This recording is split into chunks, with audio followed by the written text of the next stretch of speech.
जो इंसान 16 साल से अपने देश में राज कर रहा था, जिसे डोनाल्ड ट्रंप और व्लादिमीर पुतिन जैसे ताकतवर नेताओं का खुला सपोर्ट था, वो रातों रात चुनाव हार गया।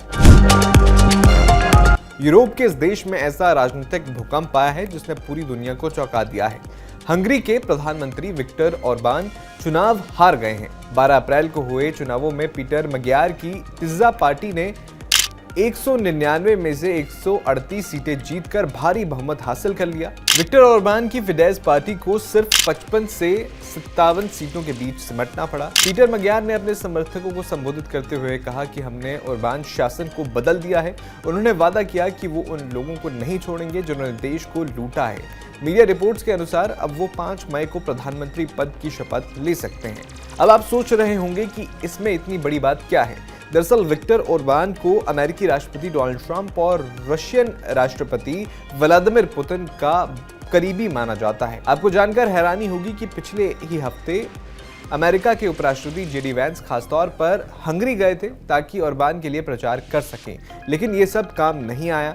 उनकी हार से यूरोपीय यूनियन के नेता बहुत खुश हैं। यूरोपियन कमीशन के अध्यक्ष उर्सुला वॉन डेर लेयन ने बयान दिया कि हंगरी ने यूरोप को चुन लिया है। तो आखिर ये पीटर मगियार कौन हैं जिन्होंने इतना बड़ा उलटफेर कर दिया? दिलचस्प बात यह है कि 45 साल के पीटर मगियार पहले विक्टर ऑर्बान की ही पार्टी के अंदरूनी सदस्य हुआ करते थे, लेकिन फरवरी 2024 में एक विवाद के बाद उन्होंने पार्टी छोड़ दी और तिज़्ज़ा पार्टी को रिवाइव कर दिया। उनका पूरा प्रचार भ्रष्टाचार खत्म करने और यूरोप के साथ रिश्ते सुधारने पर केंद्रित था। उन्होंने वादा किया कि 2035 तक वो रशिया से आने वाली ऊर्जा पर निर्भरता कम कर देंगे। जाते जाते आपको थोड़ा पीछे का इतिहास भी बता दूं। विक्टर ऑर्बान 2010 से लगातार 16 सालों तक सत्ता में थे। इन 16 सालों में उन्होंने चुनावी नियमों में कई ऐसे बदलाव किए जिससे उनकी पार्टी को हराना लगभग नामुमकिन माना जाता था। मीडिया रिपोर्ट्स बताती हैं कि उन्होंने देश को इलिबरल डेमोक्रेसी बना दिया था, यानी एक ऐसा तंत्र जिसमें सरकारें लोकतांत्रिक प्रक्रिया का इस्तेमाल कर सत्ता तो हासिल कर लेती हैं, लेकिन बाद में प्रेस की स्वतंत्रता और विपक्ष को दबाकर तानाशाही की तरह काम करती हैं।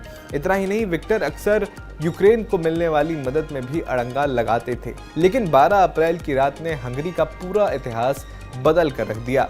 आपको क्या लगता है, हंगरी के इस बदलाव का असर अमेरिका के आने वाले चुनावों या फिर रूस यूक्रेन युद्ध पर पड़ेगा? कमेंट बॉक्स में अपनी राय जरूर बताएं।